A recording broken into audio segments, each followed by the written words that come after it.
Ang kwentong ito ay hango sa totoong buhay. Karanasan ito ni Bimbo. Taong 1968, Toboso, Negros Occidental.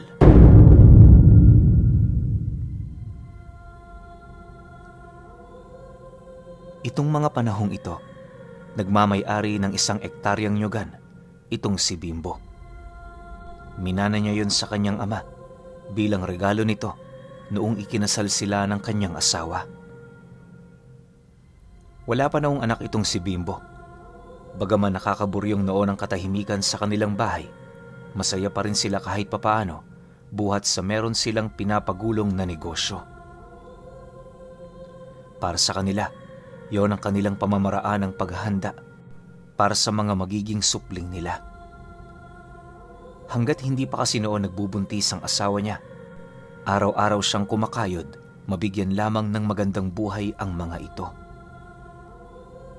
Hindi naman sila masasabing mahirap sa pamilya.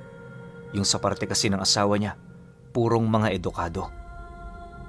Sa kanila naman yung tatay niya, eredero ng ekta-ektaryang lupa. Ayon kay Bimbo na, noong mga panahong yon, kapag isa kang eredero, mataas ang paningin sa'yo ng tao. Isa kasi yung basehan kung gaano kayaman ang isang pamilya. Yun din ang naging daan ni Bimbo kung bakit napagkasundo sila ng kanyang asawa. Matagal din silang naging magkasintahan. Tandang-tanda pa noon ni Bimbo na noong kabataan pa nila, naglalabas sila sa sapa para lamang magkita. Yon ang nagiging rason nila sa kanilang mga magulang nang sa gayoy hindi sila nito paghinalaan.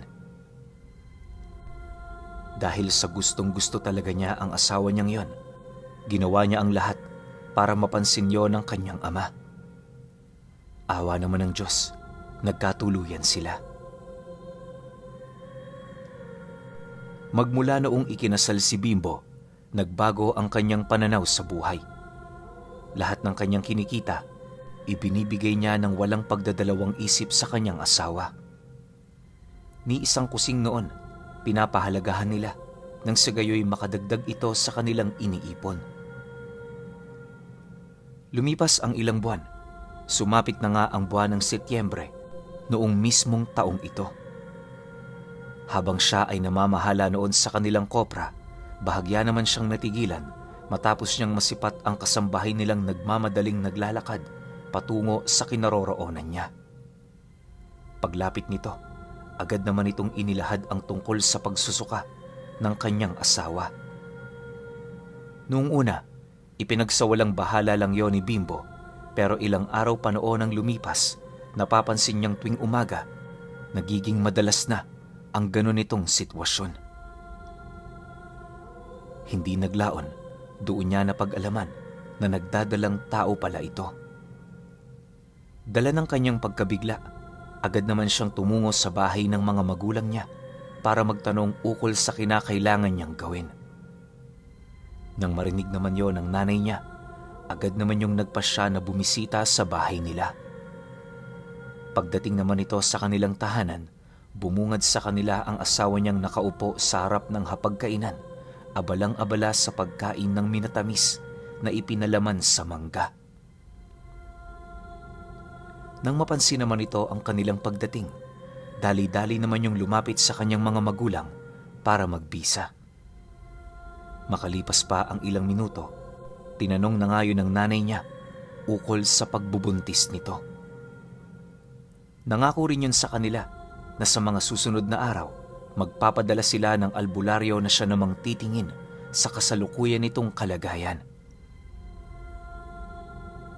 Sa pagpapatuloy naman ng kanilang pag-uusap, doon niya napag-alaman ang kinakailangan niyang gawing paghahanda para sa pagdadalang tao nito.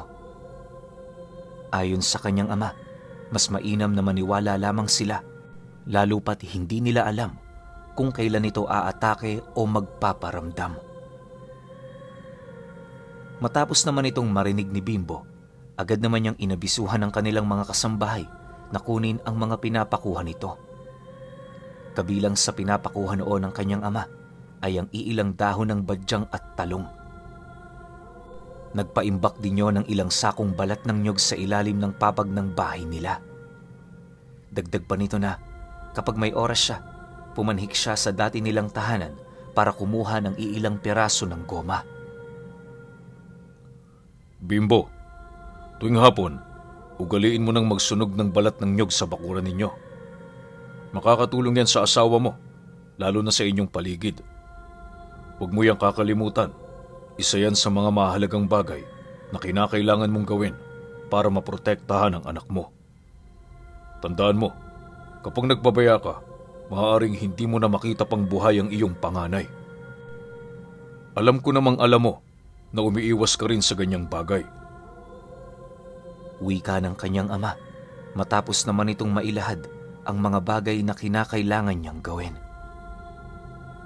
Nang marinig naman ni Bimbo ang sinabi nito, tumangulang naman siya habang sumasagot doon ng, "Makakaasa kayo, Tay. Gagawin ko ang lahat ng paalala ninyo. Kailan ko pa ho ba kayo hindi sinunod? Parang wala ho ata akong natatandaan." Matapos naman ang kanilang pag-uusap, agad namang nagpaalam sa kanya ang mga magulang niya. Bago nito tuluyang lisanin ang kanilang pamamahay, muli sila nitong pinaalalahanan ukol sa mga aswang na nagpapanggap bilang mga manggagamot. Ayon sa kanyang ama, na kapag merong pumuntang matanda sa kanila at nag-alok ng serbisyo, tanggihan nila ito. Mas mainam na mag-ingat, lalo pa kung hindi nila kilala ang taong yon. Dagdag pa nito na, kung patuloy pa rin yung nagpupumilit, murahin niya ito, at kung hindi naman niya yun madala sa mura, habulin niya yon ng itak. Nang marinig naman yon ni Bimbo, tinawanan lang naman niya ang sinabi nito, pero bakas sa mukha ng kanyang ama ang pagiging seryoso nito. Basta anak, maniwala ka lang sa amin. Ang lahat ng aming sasabihin ay para din naman sa inyong kapakanan. Kung meron kayong kailangan, huwag kayong magdadalawang isip na lumapit. Kahit ano pa yan, nakahanda kaming tumulong. Wika ng kanyang ama. Kasabay ng pagwika nito, ay ang masaya naman itong pagpapaalam sa kanila. 2 araw pa noon ang lumipas, muli na namang bumalik ang kanyang ina, kasama ang isang albularyo nitong kakilala. Pagsilay naman doon nila Bimbo, agad naman nila yung pinapasok sa bahay nila, nang sa gayoy matingnan na nito ang pagdadalang tao ng kanyang asawa. Sa loob ng halos ilang oras na paglilibot nito sa kanilang lugar, pakiramdam niya noon, meron yung nasasagap na kakaiba sa lugar nila. Pagbalik naman ng albularyo sa loob ng bahay, inilahad nito sa kanila na napakaraming mga tagapagmasid ng mga aswang ang nagkalat sa buong paligid. Pagtatapat pa ng matanda na, maaaring natunugan na nga ng mga nilalang ngayon ang malahinog na langkang amoy ng anak nila. Para sa albularyo, hindi yun makakabuti sa bata, lalo pat bilang lang sa kanilang mga kamay ang kanilang mga kapitbahay. Mas mainam ding lumipat muna sila pansamantala sa tahanan ng kanilang mga magulang sa kadahilan ng punong-puno yun doon ng mga pangontra. Dagdag pa ng albularyo na nasa sentro din ito, kaya madali lang siyang tawagin sa oras na meron silang kailangan. Nang marinig naman yon nila Bimbo, wala na nga silang nagawa kundi ang sumang-ayon sa nais nitong mangyari. Noon ding araw na yon, nag-alsabaluta na sila patungo sa bahay ng mga magulang niya. Pagdating naman nila sa tahanan nito, agad naman nilang nilinis ang kwartong kanilang tutuluyan pansamantala. Kahit papaano, hindi naman mahirap para sa kanila na manirahan sa mga bahay ng mga magulang niya, lalo pat mababait din ang mga ito. Maaalagaan din sila nito ng husto, lalo na sa mga pangangailangan ng asawa niya. Sa paglipas ng araw na yon, naging maayos naman ang lahat. Para magkaroon naman noon ng tao ang kanyang bahay, nagdesisyon siyang palipatin muna roon ang iilan sa mga pinagkakatiwalaan niyang trabahador. Bagaman malayo na noon sa lugar ni Bimbo ang kanyang pagmamay-aring lupa, araw-araw pa rin siya roong bumibisita para magmasid sa ginagawa ng mga manggagawa niya.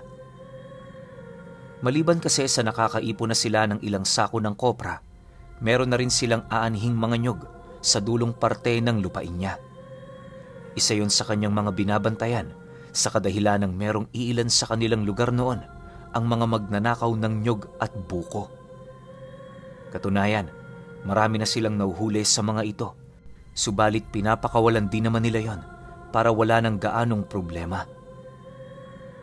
Iniiwasan din naman kasi nilang masakta ng mga ito, buhat sa kahit papaano, mga tao rin yon.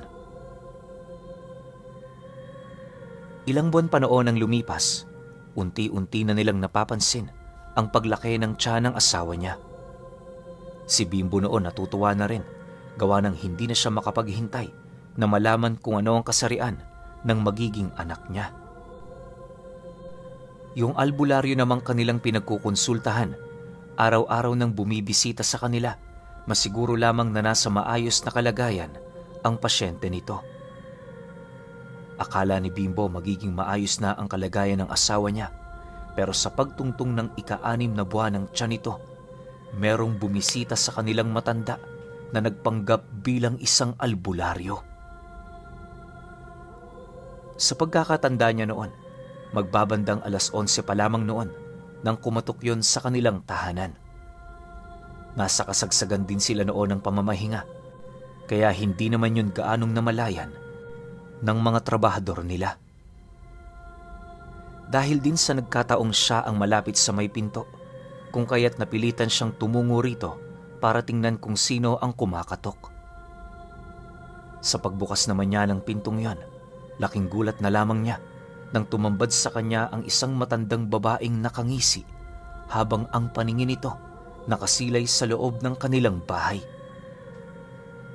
Dala ng pagkagulat noon ni Bimbo, agad naman siyang lumabas sa bahay nila, sabay sarado ng pinto. Pagharap niya sa matanda, dahan-dahan naman niya yung tinanong ukol sa kailangan nito. Nang marinig naman ito ang kanyang sinabi, nagpapaawa naman yung humingi sa kanya ng isang basong tubig. Dagdag pa ng matanda na malayo-layo ang pinanggalingan niya, kaya na may hindi na niya mapigilan na makaramdam ng matinding uhaw. Mariin din itong inilahad sa kanya. Sila lang ang nag-iisang bahay na nagbukas ng pagkatok nito. Nang marinig naman yon ni Bimbo, agad naman niya yung sinamahan patungo sa likurang bahagi ng tahanan nila, kung saan naroon ang linya ng tubig na pinagkukunan nila ng maiinom. Pagsilay naman doon ng matanda, bigla namang napakunot ang noo nito na para bang hindi yon ang nais nitong mangyari. Nang masipat naman ni Bimbo ang inakto nito, bahagya naman siyang natigilan sa pagsasalok habang seryoso yung tinatanong ng, "Bakit, Ale? May problema ho ba? Pasensya ka na kung dito ako kumuha ng tubig. Huwag kang mag-alala. Yung tubig dito at yung tubig na pinag-iinuman namin, iisa lang. Malinis ho ito, kahit hindi na salain." Matapos naman niyang makapagsalita, nagpatuloy lang naman siya sa kanyang ginagawa hanggang sa hindi naglaon na puno na ang daladala nitong lagayan. Pagkabigay naman niya sa matanda ng tubig, tahimik naman yung naglakad papalabas ng kanilang pamamahay. Dahil sa wala naman noong kakaiba sa matanda, minabuti naman ni Bimbo na wag na yung ibahagi sa kanyang mga magulang. Sa isip-isip niya, maraming bagay na higit na mas mahalaga kumpara doon. Ilang araw pa noon ang lumipas, muli na namang bumalik ang kanilang pinagkukonsultahang albularyo, bitbit ang isang ulat na nasagap nito. Ayon dito, na may nakapagsabi sa kanya ukol sa isang matandang babae na naglilibot sa baryo. Ang ginagawa nito sa mga bahay na kanyang napupuntahan, humihingi yon ng maiinom tapos makakain. Ngunit kapag pinapasok yon ng may-ari ng bahay sa mismong tahanan nito, doon na dahan-dahang magbabago ang magiging aksyon ng matanda. Lingid sa kaalamanang nagpatuloy, isa palang aswang ang binigyan niya ng limos. Dahil sa ginawa niyang pagpasok dito, nagkaroon na ng kakayahanang nilalang na pangibabawan ang kanilang tahanan. Hindi na magiging mahirap para dito na kumuha ng biktima, lalo pat makakalabas-masok na yon sa pamamahay anumang oras. Dagdag pa ng albularyo na kalimitan sa mga binibiktima nito ay pawang mga bata o hindi naman kaya'y mga buntis. Sa oras din na nakapasok na ang matandang yon sa isang tahanan, wala na itong hindi kayang gawin. Pagtatapat pa ng albularyo sa kanila, isa rin yon sa mga dahilan kung bakit nagimbal ang mga taong naninirahan sa baryong malapit sa kanila. Nang marinig naman yon ni Bimbo, bigla naman siya noong natigilan, gawa ng siguradong sigurado siya na ang matandang sinasabi ng albularyong yon ay yung matandang sinalukan niya ng tubig na maiinom. Pagkalahad naman niya rito ng kanyang naging karanasan, maging ang mga ito man, hindi makapaniwala sa kanyang sinabi. Ultimo yung mga magulang niya, walang kaide-ideya ukol sa bagay na yon. Matapos namang marinig ng albularyo ang kanyang testamento, laking pasasalamat na lamang nito buhat sa kanyang ginawa. Subalit ayon dito, huwag silang masyadong magpakakampante lalo pat hindi madaling sumuko ang nilalang na yon. Sa pagpapatuloy ng kanilang pag-uusap, bahagya naman sila noong natigilan matapos nilang masipat ang mabilis na pagtayo ng albularyo. Nang akmang magtatanong na rito si Bimbo, agad naman siya nitong pinigilan habang pabulong yung nagsasabi ng, "Tumahimik kayo. Nandirito na ang matanda." Kasabay ng pag-uwika nito, ay ang dahan-dahan naman itong pagsilip sa bintana upang matingnan ang labas ng bahay nila. Hindi naglaon, doon na nakita ng albularyo ang isang matandang babae na dahan-dahang naglalakad sa tabi ng kalsada. Sa estado nito, hindi lang yon aksidenteng nagawi sa lugar. Bagkus ay sinadya nitong mapadpad doon. Maaaring natunugan na nito ang pagdadalang tao ng kanyang asawa, kaya pilit naman yung naghahanap ng pagkakataon para mapasok sila. Pagkalahad naman ng albularyo ukol sa bagay na yon, dali-dali naman yung lumabas, bit-bit ang palaspas nitong ibibigay na sana sa asawa ni Bimbo. Nang makalabas na yon sa kanilang tahanan, panay naman ang ginawa nitong pagmumura sa matandang kanilang nakikita. Nang marinig naman ng nilalang ang sinisigaw ng albularyo, mabilis naman yung tumakbo papalayo sa kanilang pamamahay.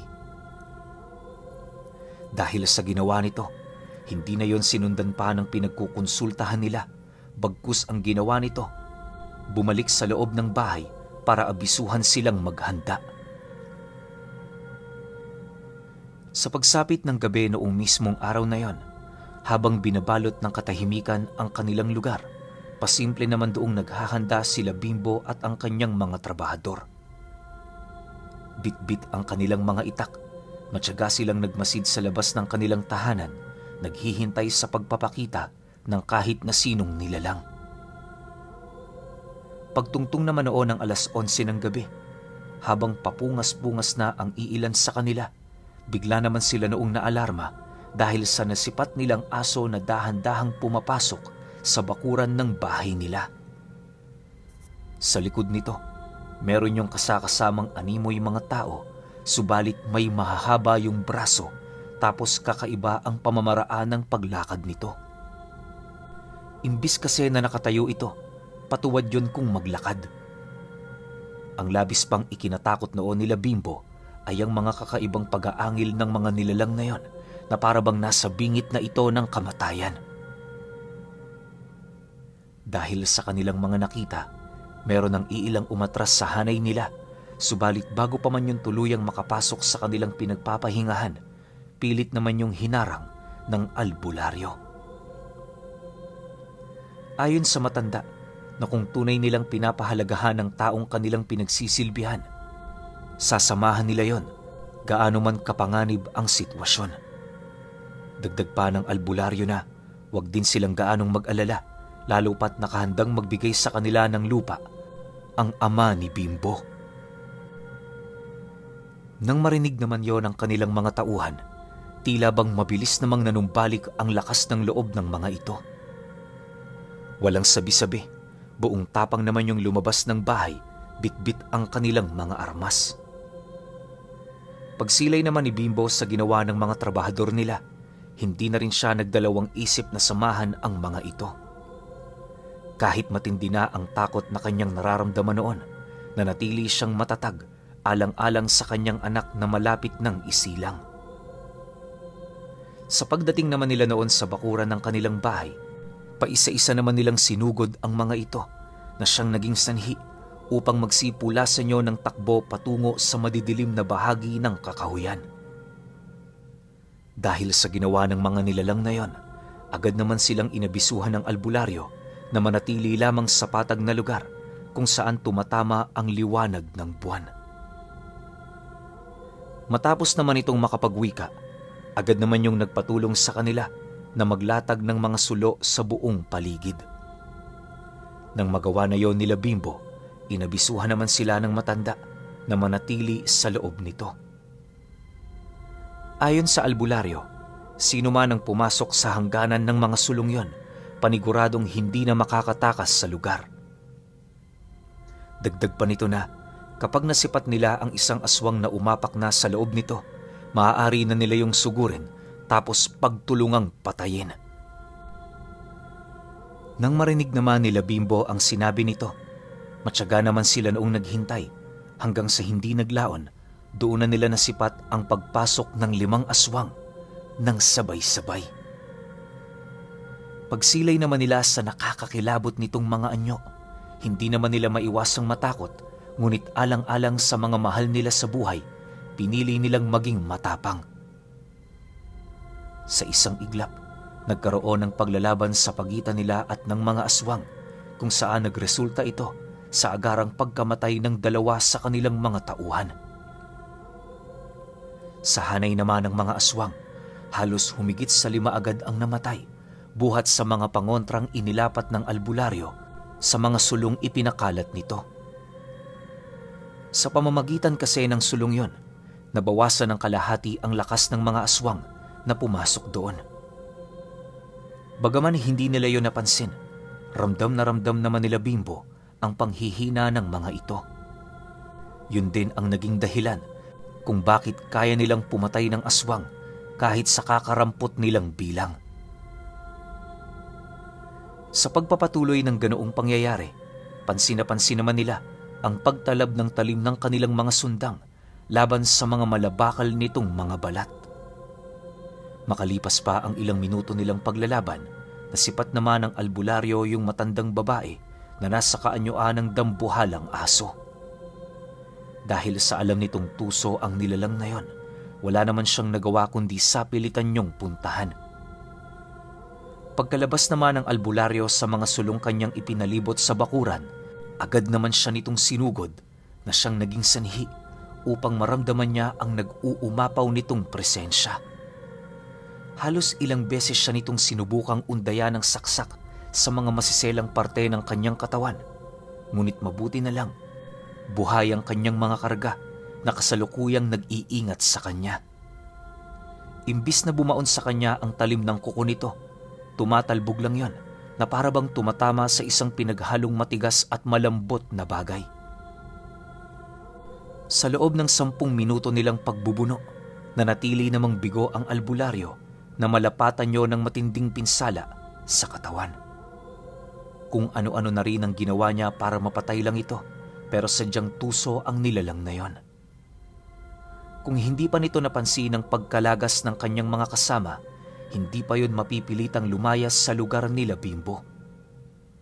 Sa maniwala man kayo o hindi pinuno, kahit nabigyan na nila ng leksyon ng nilalang na yon, hindi pa rin ito nadadala. Sa katunayan, patuloy pa rin yung nagpaparamdam sa kanila hanggang sa tuluyan ng manganak ang kanyang asawa. Ilang buwan pa noon ang lumipas, unti-unti na rin nilang napapansin ang pagkawala ng bakas ng nilalang. Kaya hindi na yun tumagal sa kanilang lugar dahil sa paglatag ng mga pangontra ng albularyong tumutulong sa kanila. Labis namang ipinagpasalamat ni Bimbo ang tulong nito dahil sa nasisiguro niya na kung nagkataong wala ang albularyo sa kanila, maaaring hindi na maipanganak pa ang kanilang panganay. Awa naman ng Diyos pinuno, lumaki ng malusog ang anak ni Bimbo. Bilang pagpapakita rin ng kanilang utang na loob sa albularyo, minabuti na nilang patirahin ito sa kanilang mismong tahanan.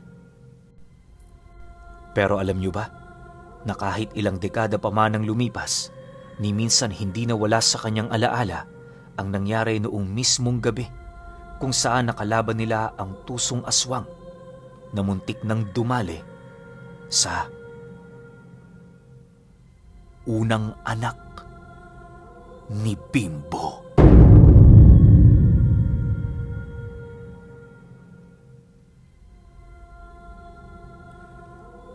Okay, opinion ko sa kwento. Alam niyo yung ganitong style ng mga aswang, no? Alam ko naman na kalat na yon sa channel ko. Marami na akong ganong klase ng kwento. Nakakatok, hihingi ng tubig, hihingi ng pagkain, so on. Alam ko nagkalat na rin yan sa iba't ibang channel dito sa YouTube.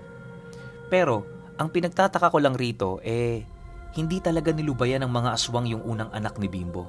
Alam niyo kung bakit? Sorry, hindi pala ako nagtataka. Alam ko pala yung rason kung bakit hindi nilulubayan. Eto lang, lately ko lang rin to nalaman, tsaka lately ko lang rin to narinig sa mga kwentuhan ng matatanda. Na kapag ang babae, unang-unang anak niya, sobrang bango tsaka sobrang sarap niyan sa mga aswang. Yung unang anak ng babae. Kaya pala ngayon nagigets ko na dun sa mga nakaraang kwento natin, na kapag firstborn, yun nga, unang anak, talagang hindi tinitigilan ng mga aswang. Kasi alam ko lately may naikwento ako na nagtataka tayo, di ba? Lalo ako nagtataka ako na bakit ayaw ba nilang tigilan? Ano bang meron dito? Ano bang meron dyan? Bakit halos maubos na nga yung buong pamilya nila eh? Halos mamatay na nga silang lahat para lang makuha yung bata o yung sanggol na nasa sinapupunan ng babae. Yun pala yun. Kapag unang anak ng babae, katakatakot na sarap sa kanila yun. Ngayon, nagkaroon tayo ng bagong kaalaman, di ba? Well, syempre, sa panahon ngayon, hindi naman na natin ito ma-apply kasi nga, modern na tayo eh. Nangyayari na lang to siguro sa mga sobrang remote na lugar talaga, yun sa kaduluduluhan na ng Pilipinas, di ba? Pero yun nga, masasabi ko lang sa kwento na to, swerte ni Bimbo kasi masisilayan niya yung unang anak niya. Tapos yung pangalawa naman, nagkaroon tayo ng bagong idea kung bakit kapag unang anak ng babae, hindi talaga tinatantana ng mga aswang. Pero syempre, kayo pa rin. Kung may opinion kayo sa kwentong ito, comment nyo lang sa baba. Yun lang. Hanggang sa susunod na kwento. Salamat.